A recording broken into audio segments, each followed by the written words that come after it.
أعوذ بالله من الشيطان الرجيم بسم الله الرحمن الرحيم Assalamualaikum warahmatullahi wabarakatuh.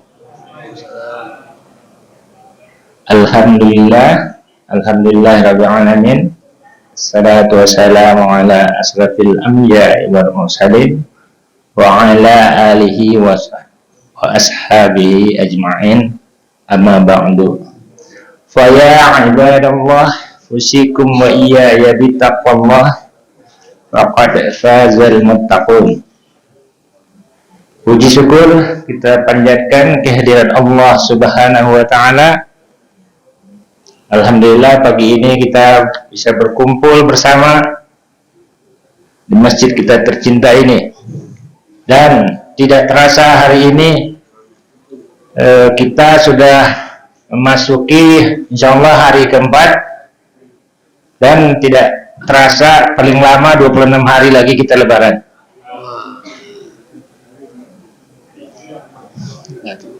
Pagi ini insyaallah kita akan mendengarkan kajian dari guru kita, Bapak Profesor Dr. Asep Usman Ismail, dengan judul Ramadan Madrasah Rohani untuk membentuk kepribadian muslim yang kafah.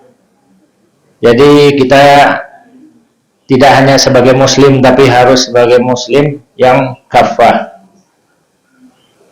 Jadi untuk mempersingkat waktu, marilah kita mulai kajian hari ini dengan mengucapkan basmalah. Bismillahirrahmanirrahim. Ya, boleh.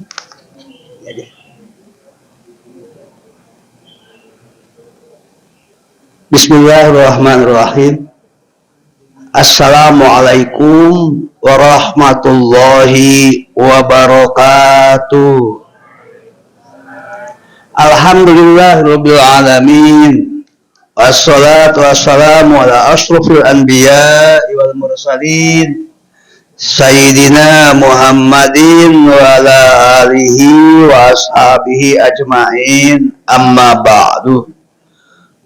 Bapak dan Ibu hadirin rahimakumullah, alhamdulillah subuh ini kita berada di Masjid An-Nur. Mudah-mudahan kita mendapatkan curahan nur dari Allah yang tembus ke dalam hati sanubari kita. Tema kita pagi ini membahas Ramadan. Ramadan ini keseluruhan nama bulan, di dalamnya ada kewajiban puasa, tapi Ramadan ini sebetulnya madrasah ruhani. Apa yang dimaksud dengan madrasah ruhani? Madrasah itu artinya lembaga pendidikan. Ruhani fokusnya pada bagian dalam dari tubuh kita. Manusia itu memiliki aspek luar, aspek dalam. Aspek luarnya fisik, biologis, yang disebut dengan tubuh, badan, atau jasmani. Itu aspek luarnya satu. Tapi aspek dalamnya 4. Ini 1 berbanding 4, ini hanya 20%, ini 80%. Nah, aspek dalamnya itu ada ruh. Yang kedua naf itu jiwa. Yang ketiga kolbu. Yang keempat akal. Nah, ini ruh, jiwa, naf dan akal dan kolbu sering disebut dengan mental. Nah, jadi madrasah ruhani itu sebetulnya pendidikan mental. Itu maksudnya. Madrasah itu sekolah pendidikan. Itu kira-kira. Jadi kalau gitu Ramadan adalah pendidikan mental. Gitu. Boleh lah gitu. Tentu saja menyangkut 5-5-nya. Karena 5 itu ruh, penyebutannya harus begini. Ini ada penjelasannya, tidak boleh salah urutannya.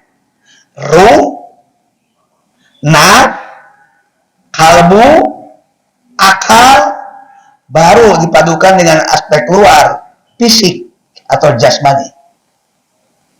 Kita mulai sekarang masuk ke penjelasan tentang ayat. Ayatnya satu ayat saja, jangan khawatir. Nanti Pak Wahono bisa mengingatkan kita kalau saya kelebihan waktu. Karena beliau yang selalu mengingatkan manajemen waktu. Ya Pak? Masya Allah. Ini ayatnya kita semua sudah hafal. Bismillahirrahmanirrahim. Ya ayyuhalladzina amanu kutiba alaikumusyiyamu kama kutiba lalladzina min qablikum la'allakum tattaqun. Ayat ini dibuat menjadi sebuah sistem. Ini sistemnya.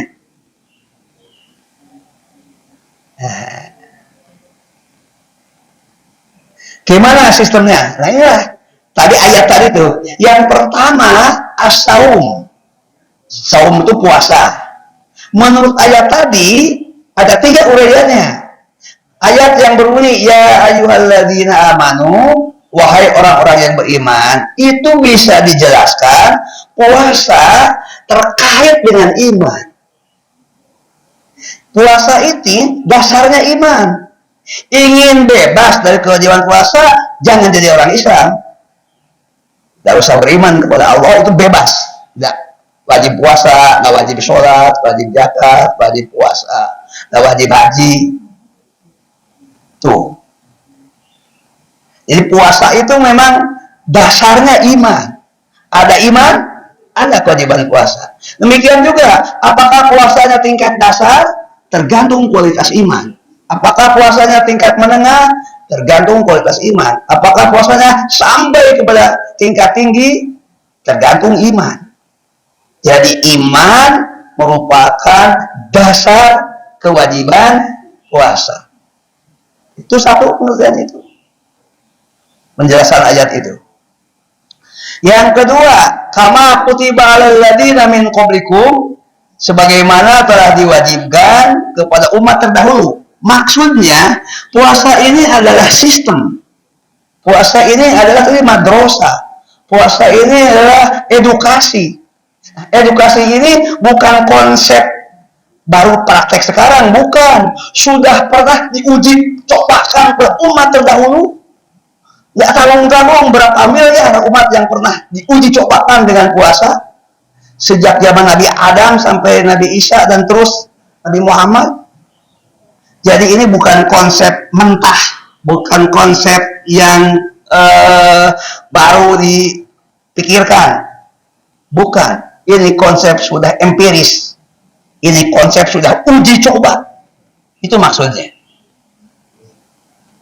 Ketika uji coba itu cukup banyak yang membawa sampai kepada keunggulan kualitas manusia dengan puasa. Itu maksudnya. Jadi bukan konsep yang ya seperti merdeka belajar merdeka, sekali datang ke kampus UIN ajukan 5 pertanyaan nggak bisa jawab. Ternyata isinya itu ya. Kalau gitu nggak usah kemasan doang, isinya sama aja dengan yang dulu. Ada kebebasan berpendapat, ada diskusi, mahasiswa nyari sendiri, dosen jangan terlampau dominan. Ya itu mah 20 tahun yang lalu, 30 tahun yang lalu sudah ada zaman saya mahasiswa. Itu namanya konsep tidak matang itu. Memang tidak matang. Mana yang matang? Itu. Ya kayak gitu ya.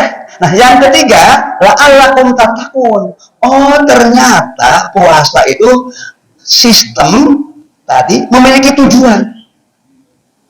Jelas tujuannya. Nah, tujuannya adalah takwa. Takwa itulah yang akan kita uraikan jadi pribadi yang takwa. Karena itu puasa bukan hanya bertujuan untuk nahan lapar dan haus. Bukan, itu tidak apa, itu parsial. Itu hanya bagian dari puasa. Tapi puasa ini, apa itu arti kapah? Kapah itu lengkap menyeluruh. Mungkin bisa diganti dengan kata lain komprehensif. Kapah itu lengkap menyeluruh, bisa diganti dengan dari bahasa Inggris komprehensif. Jadi ini sebuah kepribadian yang kapah. Seperti apa? Kita lihat uraiannya. Mudah-mudahan waktunya cukup. Yang pertama kita mulai dari pengertian dulu. Jangan melangkah sebelum kita menjelaskan pengertian. As-saumu, puasa, itu terbagi dua. Satu, menahan. Dua, mengendalikan. Hanya dua. Menahan, mengendalikan. Mengendalikan itu bisa diganti dengan pengendalian, dengan manajemen, dengan pengawasan. Jadi puasa hanya dua. Menahan, mengendalikan. Mau lari kemana juga cuma dua saja lah. Menahan, mengendalikan. Mudah diingat. Menahan, mengendalikan. Mari kita uraikan satu persatu. Menahan, tidak makan, tidak minum, tidak ada asupan. Jadi ini konsepnya biologis. Menahan itu konsepnya biologis. Soal nutrisi, soal sarapan. Itu saja. Nah ini dasar. Puasa itu ini dasarnya. Ini tingkat dasar. Tidak makan, tidak minum, tidak ada asupan. Tapi tidak boleh wisol. Wisol itu puasa 2 hari disambung. Begitu maghrib tidak buka. Begitu waktu sahur tidak makan sahur. Lanjut. Nah itu haram itu. Itu puasa orang kebatinan. Dari mana saya tahu? Penelitian. Ini data empirisnya. Selain saya baca buku penelitian, saya penelitian tahun 2000 untuk tulis disertasi di sebuah pemakaman Waliullah Pamijahan, Tasikmalaya. Ketemu dengan seseorang yang sudah puasa 39 hari. Pikirnya 39 hari keberapa, Mas? Kedua. Kenapa? Karena putaran pertama batal. Dia kenapa batal? Karena puasanya tidak makan, tidak minum, lanjut, tidak bicara selama 40 hari. Ya capek kamu, untung aja nggak mati. Agama nggak begitu. Baik, kembali ke soal yang pokok. Jadi menahan itu hanya puasa menyangkut sisi biologis, dan itu puasa tingkat dasar. Bagaimana pengendalian? Nah ini lebih luas. Mengendalikan itu dari hawa nafsu. Mana yang sifatnya edukasi? Mari kita lanjutkan lagi. Jadi puasa menahan itu hanya soal nutrisi, makanan, minuman, dan asupan. Mengendalikan itu tentang hawa nafsu. Karena itu puasa terbagi dua lagi. Lihat lagi, masih sekarang pakai bahasa Arab. Yang pertama as-saum al-mu'aqqad. Yang kedua as-saum al-mu'abbad. Al-mu'aqqad itu temporal, ada batas waktu. Dalam 1 tahun hanya 1 bulan. 11 bulan tidak ada kewajiban puasa. Ada juga paling sunat, puasa Nabi Dawud, Senin Kamis. Itu temporal.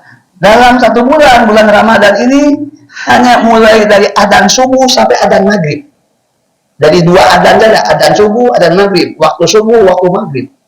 Paling sebelum subuh 10 menit conditioning, pengkondisian. Nah ini puasa temporal. Puasa temporal itu kaitan dengan yang pertama tadi, tidak makan, tidak minum, tidak ada asupan. Jadi as-saum al-mu'aqqad, puasa temporal terkait dengan puasa yang artinya menahan. Hubungkan dengan yang tadi pengertiannya. Nah itu sifatnya pendidikan, itu sifatnya latihan.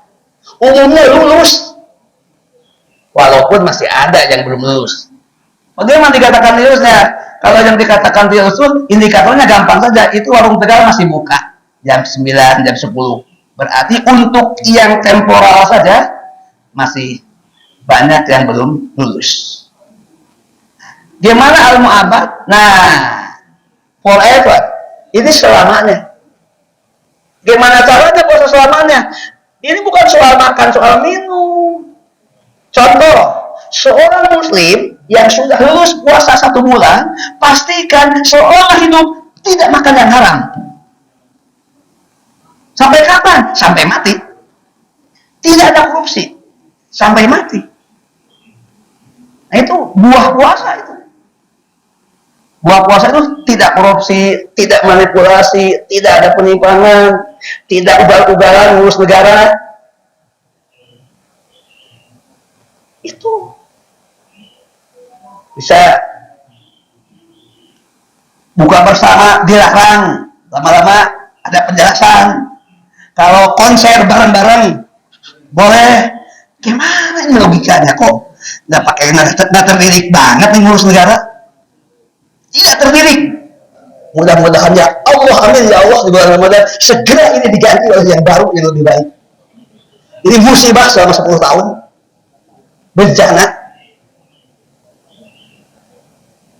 Semoga doa kita aminkan, karena tidak ketemu lagi Ramadan langsung kita eksekusi. Jadi gini, ya kalau begitu gimana nih kepribadiannya? Kalau seorang muslim di bulan Ramadan puasa dengan lulus, tambah puasanya Senin Kemis, tapi uang negara berubah jadi uang partai berubah jadi anggaran pribadi. Allah, ini puasa al-mu'abadah tidak terlihat. Gagal maning. Itu konkretnya seperti itu. Apakah ini muluk-muluk? Enggak. Terkait dengan iman sudah diuji cobakan oleh umat terdahulu. Ini terlampau tinggi. Kalau terlampau tinggi sama dengan Gusti Allah tidak tahu urusan manusia, sehingga tidak bisa diamalkan oleh manusia modern. Puasa itu cocoknya untuk abad 7, nggak cocok untuk abad 20. Manusia abad 21 berarti lebih jelek daripada abad 7. Ini konsep Allah nggak gitu. Ini konsep sudah uji coba, makanya gitu kira-kira. Nah, sampai di sini poinnya sudah kena. Bagaimana pribadi kafah itu? Jadi kalau gitu pelajarannya adalah kita baca Quran, kita tarawih, kita sholat qiyamul lail, tapi yang paling penting membentuk kepribadian kita. Tidak mau ngambil hak orang lain kecuali hak kita sendiri. Itu kalau itu terbentuk, puasanya betul-betul membentuk pribadi muslim kafah. Gitu nih, kita boleh cerita panjang tapi poinnya udah kena ini. Poin dari kuliah subuh ini sudah tersampaikan. Nah, sekarang mari kita uji secara empiris. Berapa jumlah muslim, berapa yang puasa, berapa yang korupsi. Itu. Seharusnya lembaga-lembaga penelitian tahu data, tapi saya jamin Kementerian Agama pun tidak punya data itu. Karena penelitiannya nggak diarahkan ke situ. Bukan tidak sanggup, memang arah penelitiannya tidak ke situ. Sanggup lah, apa yang tidak sanggup? Kapasitasnya sudah luar biasa, STM sih oke-oke banget. Tapi tidak diarahkan ke situ. Kenapa nggak ke situ? Ya ini ada sisi lain, menyangkut tentang gimana penghayatan Islam, penghayatan agama, gimana beragama. Ya ke situ arahnya. Padahal itu yang pokok.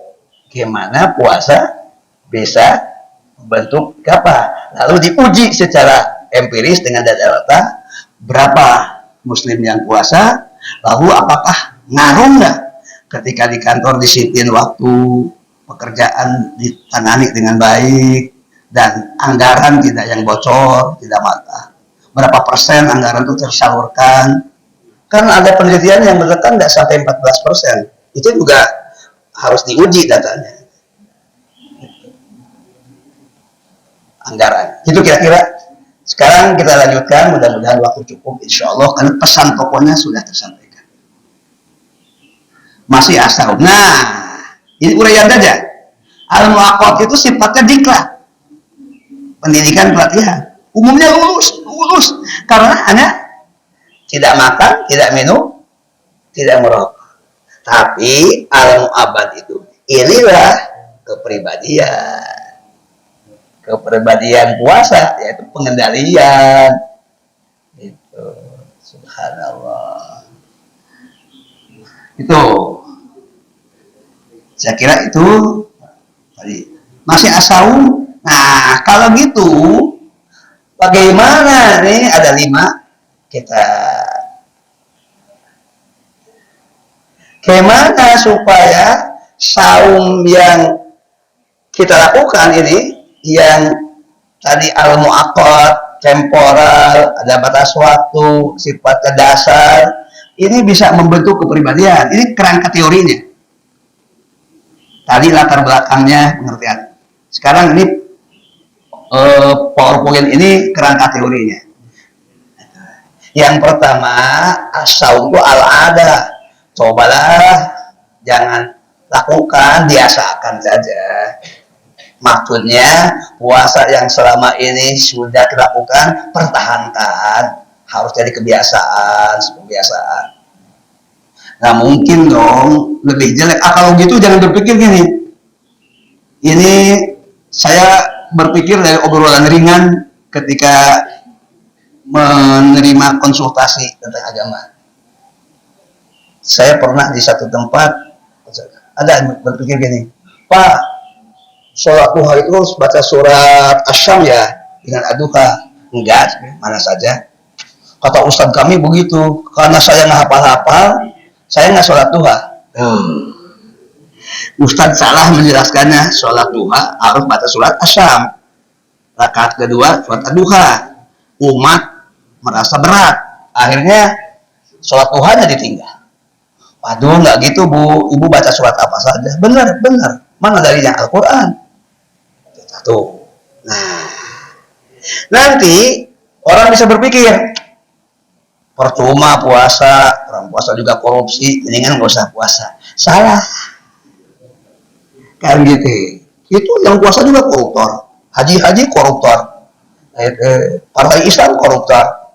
Nggak usah. Ujungnya jadi puasanya nggak dikerjakan, hajinya tidak mau, karena bukan itu berpikirnya, tetap al-ada, lakukan saja. Itu teori itu gitu kira-kira membantah pandangan kayak gitu. Di masyarakat terjadi. Dari mana saya tahu? Tadi saya mendengar, menyimak. Kan kalau jadi konsultasi agama ini posisinya bukan ngajar, tapi lebih banyak mendengar, lebih banyak berikan solusi. Gitu. Jadi banyak orang yang berpikir begitu, ditinggal aja. Kenapa kamu nggak sholat? Percuma. Ngapain sholat? Orang sholat juga. Terus kamu nggak pakai kerudung? Percuma. Jangan pakai kerudung juga. Akhirnya selingkuh. Akhirnya. Jadi berpikir begitu itu jebakan. Ya, kalau saya balik ada lakukan saja. Nah, seperti yang sudah kita terlaksana ini, jangan mundur. Tapi maka at-tabi'ah atau toba'ah artinya mencetak, tercetak. Nah ini dalam bahasa psikologi namanya internalisasi. Gimana puasa yang selama ini sudah kita lakukan, ada bagian yang masuk ke dalam, ada yang ke hati, ada yang ke perasaan, masuk ke dalam emosi perasaan, masuk ke dalam ruhani, masuk ke dalam pikiran, masuk ke dalam jiwa. Itu namanya at-tabi'ah. Gimana puasa ini Pak bingung nih, puasa menjadi at-tabi'ah, jadi tercetak menjadi karakter. Nah inilah target kita, menggeser dari puasa yang sifatnya terbatas jadi puasa pelan-pelan jadi karakter. Itu artinya puasa masuk ke dalam pikiran, jadi mindset, masuk ke dalam perasaan, masuk ke dalam rohani, masuk ke dalam jiwa tadi. Nah ini namanya internalisasi. Puasa jadi at-tabi'ah. Gitu. Nah ini target kita. Jadi realistis ini tahapannya jelas. Jangan tinggalkan puasanya, kita posisinya mendorong saja. Puasa itu jadi at-tabi'ah. Gitu. Setelah jadi at-tabi'ah, mari kita lihat as-sajiyah. Gimana puasa terekspresinya dalam sikap, dalam perilaku. Cara ngujinya gampang. Coba selama bulan Ramadan, setelah puasa, lihat di lampu merah. Kalau nyerobot, puasanya tidak berhasil. Kalau tertib, antri, nah, berarti as-sajiyahnya berhasil. As-sajiyah itu gimana diekspresikan, ekspresi diri. Tadi pengendalian itu terlihat, terlihat dalam kehidupan pribadi, terlihat dalam interaksi sosial, terlihat dalam kebiasaan-kebiasaan masyarakat. Karena kita masyarakat mayoritas muslim. Nah, ini berarti terlihat, subhanallah. Jadi at-tabi'ah mencetak ke dalam internalisasi as-sadiyah terlihat di dalam ekspresinya. Yang dimaksud itu mengungkapkan. Contohnya gimana? Ya, saya ingin bercerita. Suatu malam saya diminta menjadi pembimbing malam Lailatul Qadar di Masjid Raya Pondok Indah. Betul-betul khusyuk khidmat saya ajak, zikir masuk ke hati, zikir yang internalisasi ini diajak. Pagi-pagi jamaah setelah subuh pulang. Begitu keluar dari masjid itu kan langsung ada lampu merah. Itu tiba-tiba di depan saya mobil, saya tahu itu mobil jamaah kami. Tiba-tiba lampu merah nggak diperhatikan terus pagi. Lewat aja. Ya ampun, berarti asaliyahnya ini kemana nggak korelasi. Semalam kita berpikir di masjid, keluar dari masjid dari pondok kita tuh hanya beberapa meter ada lampu. Trafik lain, lewat saja. Saya di belakang, jangan ikut, kata istri saya. Tahan. Iya, walaupun tidak ada mobil, agak kosong, masih pagi, masih merah, tahan. Jadi ketinggalan saya jauh, kalau jauh mau kopi, mobilnya bagus. Orang kaya, ngacir aja langsung. Ya Allah. Kalau soal mobil, keren banget. Itu orang kaya, mobilnya mewah, tapi karakter. Itu saya nggak habis pikir, jadi saya ketahan makin jauh ketinggalan karena ini lampu merahnya agak lama, padahal kosong memang kiri kanan. Itu ya Allah, mudah-mudahan empiris tergambar. Lalu bagaimana puasa jadi al-muru'ah? Al-muru'ah itu harga diri, bahwa kita tidak mau makan milik orang, tidak mau ngambil yang haram, itu mestinya jadi al-muru'ah, harga diri, martabat, kehormatan. Orang Jepang yang agamanya Shinto bisa, orang Korea yang bukan Islam bisa, beberapa negara Eropa yang katanya paling tertib bisa, padahal dasarnya hanya kemanusiaan. Kok bisa jadi al-muru'ah? Harga diri loh, malu. Cuma orang Jepang, mari kita lihat contoh sederhana orang Jepang, bagusnya ada ya, tapi ujung-ujungnya karena pakai iman gimana? Ini saya dapat buku dari teman dosen orang Jepang, tapi sama-sama mengajar di Universitas Indonesia, ngasih buku. Dia katakan, Anda profesor agama? Iya. Nih, kami punya buku tentang Jepang. Jadi tentang Jepang ditulis oleh orang Jepang tapi pakai bahasa Indonesia. Jadi saya baca di kereta, saya baca pulang. Ternyata gini, salah satunya itu tentang al-muru'ah ya. Kalau pejabat Jepang terindikasikan melakukan penyimpangan, dia akan melakukan 3 langkah. Karena al-muru'ah harga diri, martabat dan kehormatan. Langkah yang pertama, dia akan mengundurkan diri. Dari jabatan partai dia mengundurkan diri, dari jabatan menteri atau pejabat publik dia mengundurkan diri. Karena al-muru'ah. Setelah mengundurkan diri, yang langkah kedua mengurung diri, tidak mau ketemu orang, malu. Jadi mengundurkan diri, kedua mengurung diri. Langkah yang ketiga bunuh diri, harakiri. Kenapa bunuh diri? Karena dia punya pandangan kematian itu akhir dari semua kasus hidup. Padahal dalam Islam bukan, kematian itu awal perjalanan panjang yang perlu dipertanggungjawabkan. Nah di situ bedanya nggak pakai iman. Itu kita iman ada, tapi puasa nggak, tidak jadi al-muru'ah, tidak jadi harga diri, tidak jadi martabat, kehormatan. Tidak tahu gimana nih mengubah karakternya butuh berapa tahun. Saya kira di sinilah butuhnya pemimpin yang bisa memberikan contoh. Itu kapasitas. Kalau gimana sih Pak Asep konkretnya pemimpin yang memberikan contoh? Kalau saya ukurannya 4 saja. Coba setelah beriman itu 4 sifat Nabi aja. Patona, amanah, tabligh. Patona, amanah, kemudian sidik, tabligh, mungkin tidak urutan. Gitu. Nah, gimana nih? Sama-sama kita usahakan as-sawu menjadi al-muru'ah. Yang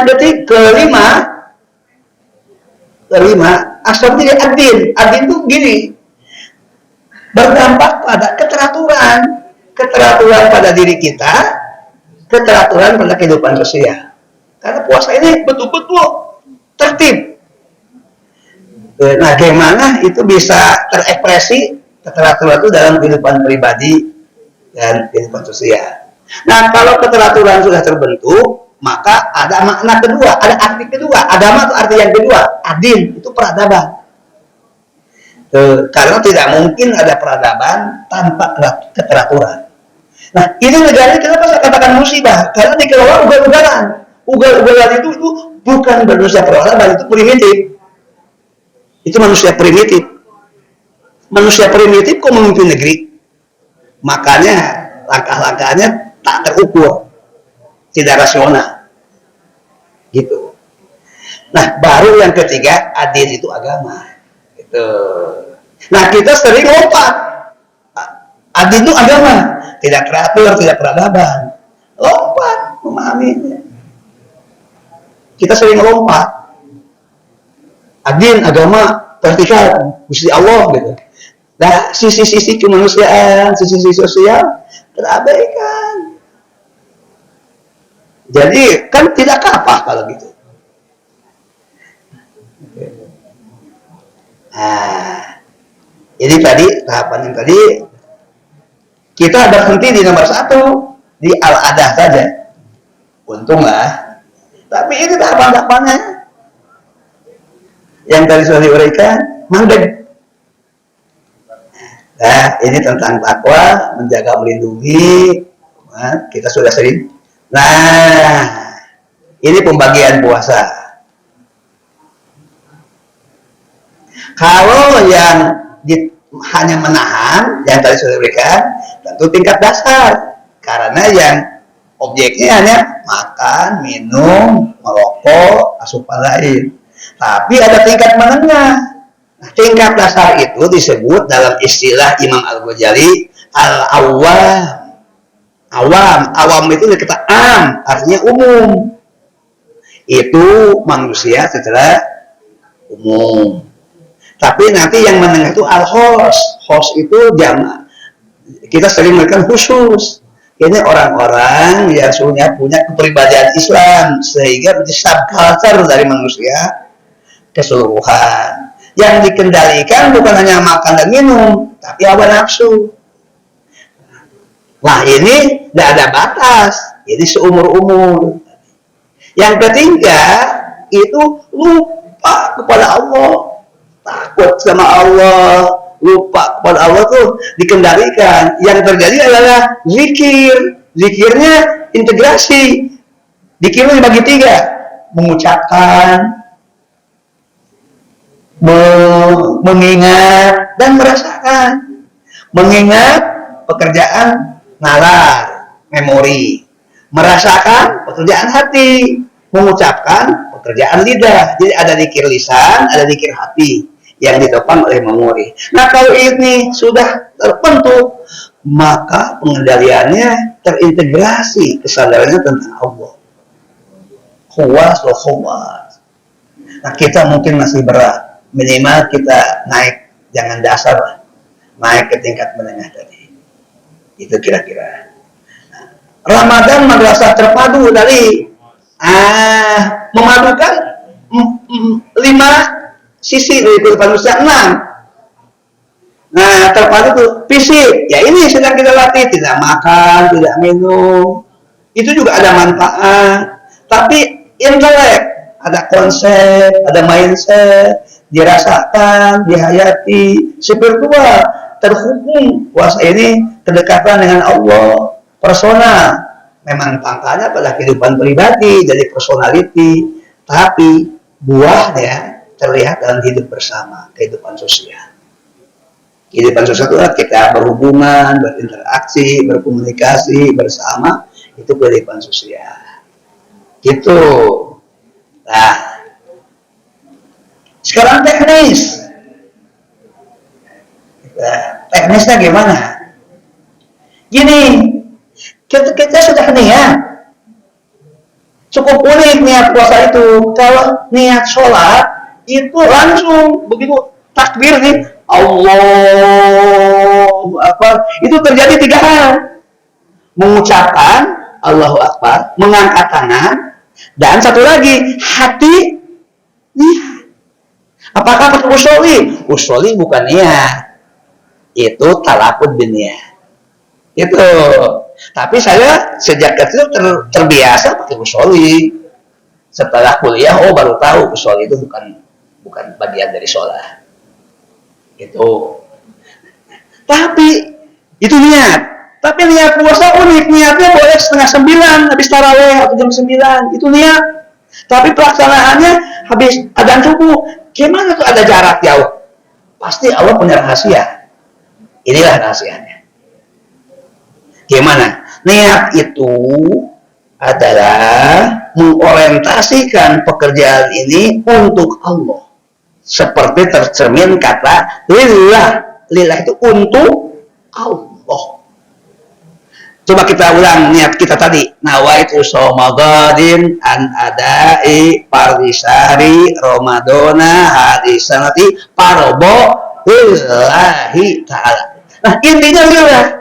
Lillah itu untuk Allah. Berarti ini diorientasikan.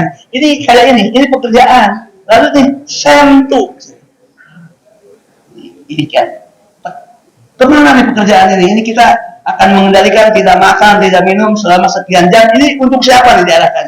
Ini orang puasa. Untuk Allah. Gitu kira-kira. Sentuh. Tapi supaya terjadi internalisasi tadi kan, supaya puasanya masuk ke dalam pikiran, perasaan rohani itu yang tadi, yang tabiiyah, internalisasi, maka harus ada penopang 3, jangan dibiarkan niat gitu aja.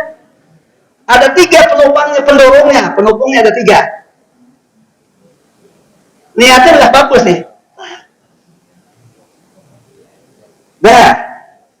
Udah benar itu. Puasa untuk Allah. Tapi kan punya tujuan, puasanya jangan hanya dasar ingin meningkat. Tadi ada internalisasi, maka penopangnya 3. 1, ketika orang berpuasa, motivasinya harus internal motivation.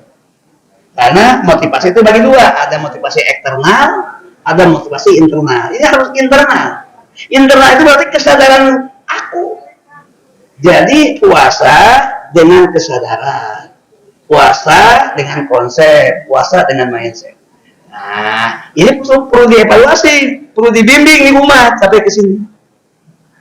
Setelah motivasinya internal, lalu yang kedua, ada dorongan kuat untuk mencapai target puasanya jadi kepribadian, jadi karakter. Ini harus ada dorongan kuat. Penopang yang ketiga, ada kebulatan tekad. Tuh. Nah, kalau ini terjadi, berarti sejak dari awal manajemennya bagus. Kalau hanya ucapan nawaitu shomagodin tapi tidak tahu artinya, itu seperti bubur dan seperti sayur tanpa garam. Ya pantas saja puasanya hanya tingkat dasar. Itu harus dikondisikan dong. Itu yang tentang niat. Nah, kalau ini ada, ini juga belum tentu, tapi ini latihannya sudah tepat. Niat ditopang dengan motivasi internal, dorongan kuat, kebulatan tekad. Itu. Yang kedua, apa yang disebut robbaniyin? Robbaniyin itu artinya Rob. Rob itu Allah yang mengurus, yang mengatur, seperti dalam kata Alhamdulillahi Rabbil Alamin Rob. Nah, puasa ini betul-betul kita dalam kesadaran dilihat, diperhatikan, diawasi oleh Rob. Sehingga kita tidak mau makan, tidak mau minum sebelum waktu maghrib di tempat terbuka maupun tempat tersendiri. Jadi ini ada hubungan dengan Rob. Nah, ini kalau hubungan dengan Rob longgar, ya puasa-puasa, korupsi-korupsi. Karena tidak merasa diawasi oleh Allah. Pengawasan melekat ini, waskap. Zaman dulu kita sering, zaman Orde Baru kita sering dengan istilah waskap. Pengawasan melekat. Ketika saya tanyakan kepada para ustaz, Anda setuju nggak kalau para pejabat publik? Enggak. Apa penyebabnya? Allah dilupakan, Pak. Benar. Makanya orientasi Allah akan melahirkan puasa itu asyikku, kejujuran, yang dalam bahasa lain integritas,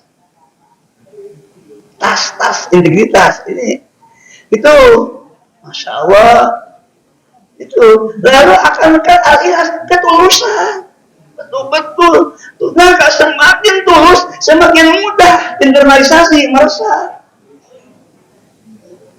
Dan yang berikutnya al-misa. Apa itu al-misa? Komitmen, memegang teguh janji. Komitmen. Makanya tanpa agama orang bisa pendidikan anti korupsi. Masa yang pakai agama nggak bisa? Berarti persoalannya bukan di agamanya. Ini manusianya ada error. Gitu. Kok orang sistemnya keliru? Tidak bertuhan, bisa melahirkan komitmen, bisa asyidgu, bisa al-ikhlas, bisa al-misa. Kok bisa? Padahal kita tahu sistemnya error. Masa yang sistemnya benar Islam nggak menghasilkan? Berarti yang salah bukan agamanya, tapi bisa caranya, bisa polanya, bisa modelnya, harus diperbaiki. Itu kira-kira. Akan berakhir sedikit lagi sampai materi ini selesai. Nah, ini sengaja pakai bahasa Arab. Nah, al-mas'uliyah itu namanya responsibility, tanggung jawab. Ya, kita puasa itu bertanggung jawab, tidak mau. Anak cucu kami itu masih tahun depan SD kelas 1 itu walaupun sudah lelah, namanya Gilman nggak buka, enggak. Kenapa? Biar aku dapat uang hadiah dari Nini. Karena Nini ini janji kalau Gilman puasa sampai maghrib, Nini kasih uang 5.000. Betul nih, betul. Bagaimana kalau sebulan? Hitung saja. Gimana puasa sampai 9 hari? Tetap oleh Nini dihitung 30. Oh banyak, 150 rupiah. Maka Gilman punya mas'uliyah, tanggung jawab. Sama ibunya dikirimkan, nih Gilman jam 5 sudah lihat jam dulu. Lihat adanya makan, Gilman nggak ikut makan. Ada, jangan dihabisin, itu kakak. Gitu, dia khawatir adanya menghabiskan makanan, tapi diingatkan, kakak masih 1 jam lagi. Kenapa kan makan aja sekarang? Tidak, ini nanti uang dari ini nggak bisa kita raih. Nah ini mas'uliyah, tanggung jawab. Itu contoh. Ya, al-mujahadah itu power struggle. Ada perjuangan, nggak bisa. Tanpa perjuangan, bagaimana puasa yang jadi karakter itu butuh. Asobru, sabar. Tapi maksudnya bukan hanya sabar biasa, tapi daya tahan, tangguh, udah. Al-istiqomah itu bahasa agama. Kalau ditransformasikan maksudnya konsisten. Ar-roja itu bahasa agama, bahasa tasawuf malah. Gimana kalau dialihkan? Itu optimis. Orang yang berpuasa bisa menahan keinginan, bisa mengendalikan. Kenapa kamu tidak makan jam 10? Gak apa-apa, nanti aja maghrib. Nah, coba kalau orang ingin kaya, tapi tidak bisa roja, langsung korupsi, karena cepat kaya, jalan pintas, tidak bisa menunda. Tapi kalau orang yang saya ingin hidup sukses, oke, tapi dia merintis, kan panjang. Coba kalau lewat teori, apakah pendidikan entrepreneur bisa langsung jadi? Enggak. Di pedagang-pedagang sukses atau pengusaha-pengusaha yang sukses seperti pengusaha-pengusaha Jepang yang membuat nama Yamaha, Toyota, itu kan akrab diingat. Itu nama-nama orang yang sukses. Itu coba pelajari. Tidak ujug-ujug, butuh asobru, daya tahan, tangguh, udah konsisten dan membangun harapan. Itu ar-roja. Nah, ini niat yang tadi sudah diuraikan, lewat saja tadi sudah diuraikan. Ini juga niat intelektual, emosi, intelek, biologis. Sekarang mata kuliahnya apa? Puasanya yang pokok. Nah, sudah lakukan kita? Alhamdulillah. Ini juga sudah. Laporan saya di WA group, ini juga sudah. Lagi ini sekarang nih. Semuanya sudah. Ya mulai sudah, i'tikaf sedang, sahur sudah kelewat, besok insya Allah buka bersama, dilarang oleh pemerintah, gitu. Tapi UGM pintar, sahur bersama, kalian nggak dilarang, wah, masih UGM cerdas, buka bersama tidak boleh. Tapi cari alternatif, sahur bersama, wah, ternyata lebih keren sahur bersama. Udah. Akan dilakukan, boleh bayar di muka, kita lihat aja. Insya Allah takbir Idul Fitri siap, salat Idul Fitri siap, silaturahim iya, saling memaafkan iya. Nah, tinggal ini dikit lagi, berhasil nggak nih kerangkanya, unsur pribadi yang apa ini? Itu semuanya sudah. Tapi apakah pelajaran jadi hanya temporal atau jadi forever? Gitu. Apakah hanya ritual atau membentuk kepribadian? Nah, itu ya pertanyaan kita hari ini. Padahal kuliahnya sudah lulus dong. Itu beberapa mata kuliah tadi sudah kita jalankan semua. Tinggal sekarang ini tercapai ya ini. Ada 10 item nih. Pertama, salimul akidah. Apakah puasa berdasarkan akidah yang lurus? Berdasarkan iman yang lurus. Kalau iya, yes, ini item 1 berhasil. Kedua, sahihul ibadah. Apakah puasanya syarat, rukun, sudah sahih ibadahnya? Nah, ini harus dikaji satu persatu. Mati dulu. Apakah puasa sudah betul-betul membentuk kepribadian akhlak yang kokoh? Ini masih harus ditinjau. Qawiyul jismi, dengan puasa sehat fisiknya. Ini juga harus evaluasi, apa sakit-sakitan dengan puasa atau jadi sehat. Ini masih banyak nih. Musaqaful fikri, apakah dengan puasa jadi lebih terbuka wawasan, karena rohaninya, sosialnya, pikiran terus diisi dengan kultum-kultum. Apakah ini jadi pribadi-pribadi yang ilmunya luas wawasannya? Musaqaful fikri bahasa Arabnya. Sedikit lagi. Masih 5. Apakah dengan puasa mujahidun nafsi? Terjadi upaya mujahid itu power struggle. Ada upaya untuk terus meningkatkan perjuangan tadi. Kalau ada berarti puasanya keren. Oke, bisa menggeser dari puasa yang temporal ke puasa forever. Yang ketiga, harisun ala waktu. Apakah dengan puasa menjadi pribadi yang sangat memperhatikan waktu? Detik per detik waktu dihitung. Seperti tiba-tiba cucu kami terus saja nempel lihat jam. Dari jam 4 itu nggak bisa lepas dari jam. Detik per detik dihitung. Apakah kita jadi pribadi yang buang-buang waktu atau kita efisien? Yang ketiga, berikutnya, munabiun fisuni. Teratur dalam sikap dan perilakunya. Orang puasa, apakah keteraturan ini sebatas puasa saja atau bisa di jalan raya? Yang kedua, qadirun ala kasab, meskipun perut sedang kosong tetap produktif. Baca Quran, zikir, doa, etika, padahal perut kosong. Terjadi penurunan cadangan energi, tapi tetap mampu untuk beraktivitas. Yang berikutnya, napi pun ligori, apakah puasanya hanya untuk dirinya atau bermanfaat bagi orang lain?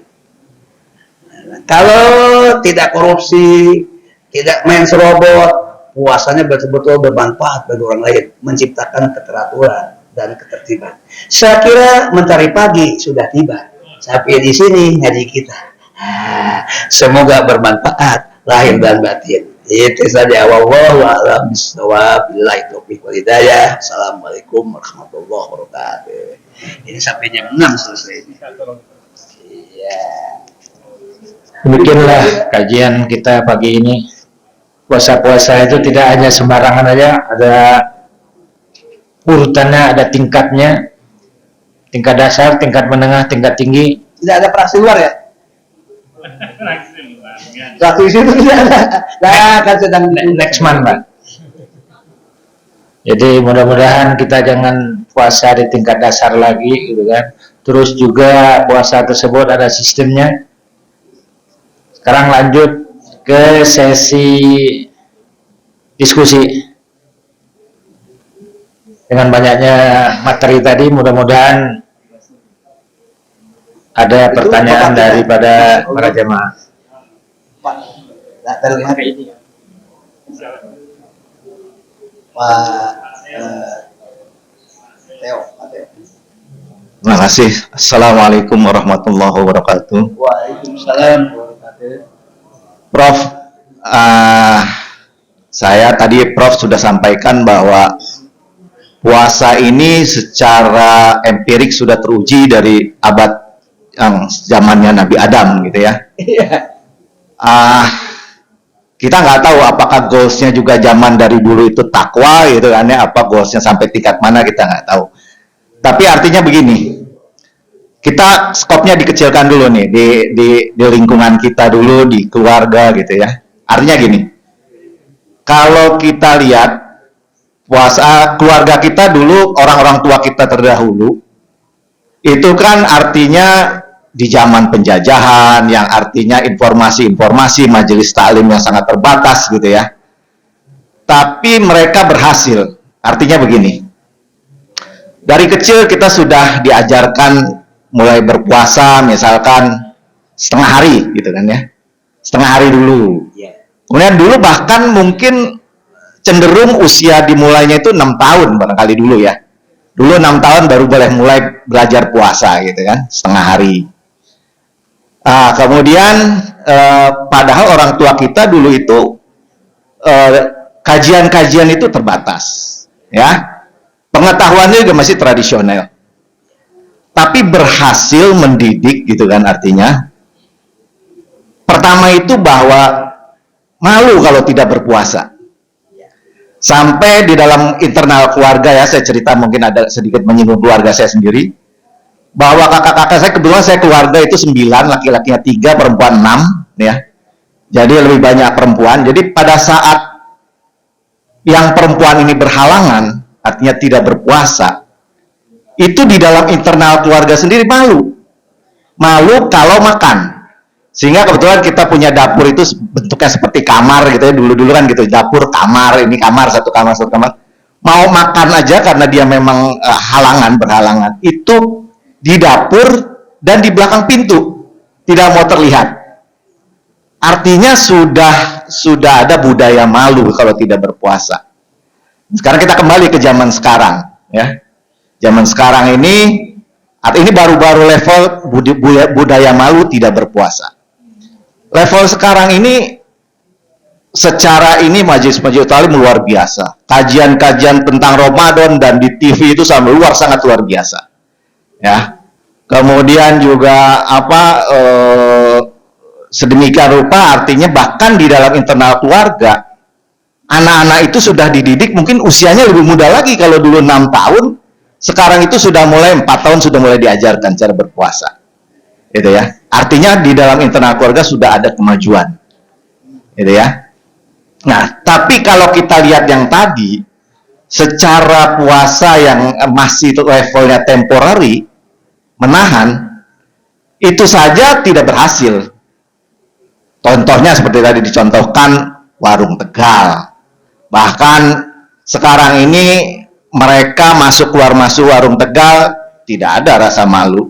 Bahkan ada bahasa begini, sempat tuh terucap, justru orang yang berpuasa harus menghargai yang tidak berpuasa. Nah, itu sudah mulai tuh kecenderungan seperti itu. Orang yang berpuasa harus menghargai yang tidak berpuasa. Kalau dulu berbeda.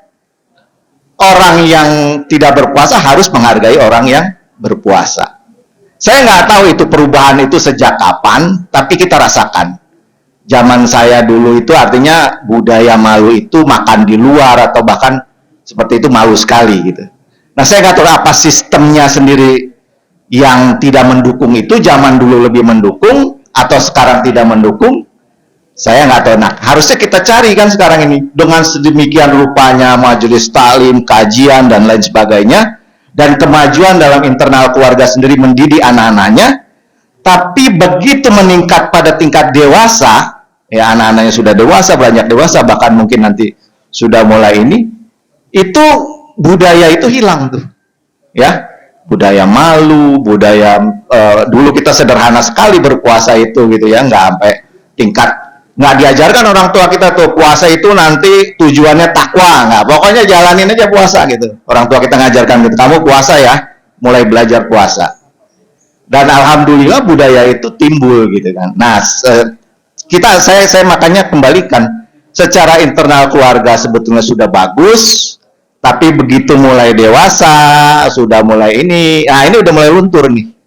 Banyak ya kita bisa lihat lah remaja kita sendiri di lingkungan kita gitu ya. Artinya di bulan puasa sendiri masih tidak ada rasa malu, nongkrong di warung dan lain sebagainya. Nah, disalahnya di mana nih? Apakah sistem internalnya atau sistem eksternalnya? Kalau dilihat tadi kajian Prof luar biasa secara teori gitu kan. Pokoknya sampai level secara sosial gitu ya, sampai ukurannya di lampu merah bagaimana begitu kan ya. Sampai sedemikian rupa secara teori. Tapi kenyataannya kita bisa lihat bahwa masih level yang temporary aja ya, belum yang komprehensif, artinya sudah gagal gitu kan, bisa dikatakan demikian. Nah, bagaimana nih Prof gitu kan ya, mungkin nggak usah panjang lebar karena waktunya sudah ini begitu. Demikian Prof, terima kasih. Assalamualaikum warahmatullahi wabarakatuh. Yang panjang lebar sudah, sekarang yang pendek-pendek singkat. Gini Pak, orang dulu, Masya Allah, ilmu terbatas, tapi hati luas. Itu lingkungan dia gelap, karena tidak ada listrik, pakai lampu-lampu sederhana, tapi hati terang. Sekarang, kehidupan lampu terang, ilmu luas, hati sempit, gelap. Itu. Kenapa hati sempit dan gelap? Karena iman tipis. Mengapa itu terjadi? Itu terjadi dari dalam, dari luar. Dari luar, pola kehidupan, kemudian revolusi informatika, semuanya menjadi global. Apa yang jadi kebiasaan orang Nasrani, kebiasaan orang Yahudi, kebiasaan orang sekuler, kebiasaan orang komunis, kebiasaan orang kapitalis, kebiasaan itu jadi kebiasaan Muslim.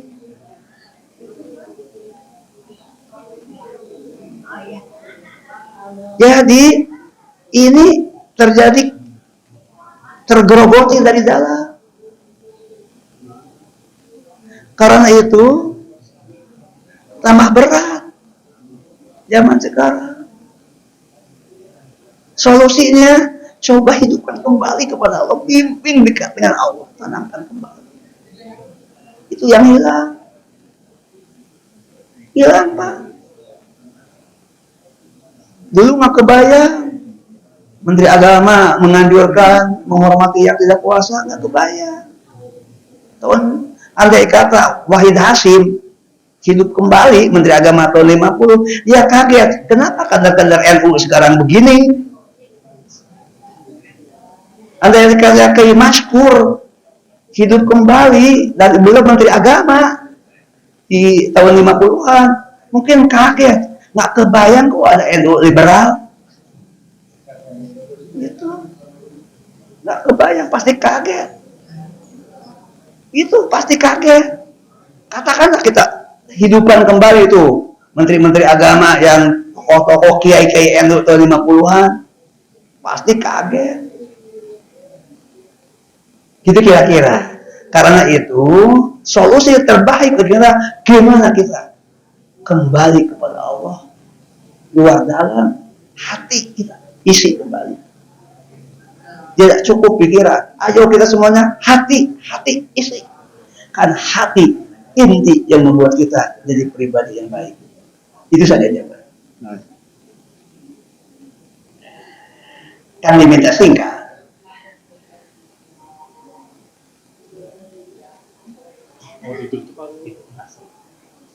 Mungkin karena keterbatasan waktu, kajian hari ini kita cukupkan. Minta diakhiri dengan doa penutup, Pak. Baik, Bapak dan Ibu yang terhormat, mari kita berdoa. Sebelum berdoa kita beristighfar dengan sayyidul istighfar. Sayyidul istighfar. A'udzubillahi minasyaitonir rajim. Bismillahirrahmanirrahim. Astagfirullahaladzim. Alladzi la ilaha illa waliyul qayyum wa atubu ilaih. Allahumma anta rabbi la ilaha illa anta khalaqtani wa ana abduka wa ana ala ahdika wa wa'dika mastata'tu. A'udzubika min syarri ma shana'tu. Abu laka bi ni'matika alayya wa abu bi dhanbi faghfirli wa innahu la yaghfiru dzunuba illa anta la haula wa la quwwata illa billahil aliyyil azim. Amin ya Allah ya mujibas sa'i. Alhamdulillah ya Allah ya Rabbana, ya Ilahana, ya Allah, ya Allah, ya Allah, ya Allah, ya Allah, ya Rahman, ya Rahim, ya Sattar al-Uyub, ya Alam al-Guyub, ya Kashif al-Karub. Allahumma sholli ala Sayyidina Muhammadin fil awwalin wal akhirin. Wasallim radhiyallahu tabaraka wa ta'ala an kulli sadatina ashabi Rasulillah ajma'in. Alhamdulillah rabbil alamin, hamdan syakirin, hamdan na'imin, hamdan yuwafi ni'amahu wa yukab mazida. Ya Rabbana lakal hamdu kama yanbaghi li jalali wajhikal karim wa azimi sultan. Allahumma inna nas'aluka salamatan fid din wa afiyatan fil jasad wa ziyadatan fil ilmi wa barakatan fil rizqi wa taubatan qoblal maut wa rahmatan indal maut wa maghfiratan ba'dal maut. Allahumma hawwin alaina bi sakaratil maut wa najata minan nar wal afwa indal hisab. Allahumma aslih lana dinana alladhi wa ismatu amrina wa aslih lana dunyana allati fiha ma'ashuna wa aslih lana akhiratana allati fiha ma'aduna waj'alil hayata ziyadatan fi kulli khair. Allahumma inna nas'aluka khairat du'a wa nas'aluka khairal hayat wa nas'aluka khairal mamat wa nas'aluka khairal ilmi wa nas'aluka khairal amal wa nas'aluka khairal suluk wa nas'aluka khairal khuluq. Rabbana Allahumma haqiq alaina imanana warjuk alaina akhlaqas sa'adah wa ziyadah wal khair wat taqwa wat tuqat fi kulli hayatin min hayatina al-yawmi. Rabbana taqabbal minna innaka antas samiul alim wa tub alaina innaka antat tawwabur rahim. Wa akhiru da'wana alhamdulillahi rabbil alamin. Kita tutup dengan kiwat majlis. Subhanakallahumma wa bihamdika asyhadu an la ilaha illa anta astaghfiruka wa atubu ilaik. Walhamdulillah. Alhamdulillah. Hadanallahu wa iyyakum ajmain. Assalamualaikum warahmatullahi wabarakatuh. Waalaikumsalam.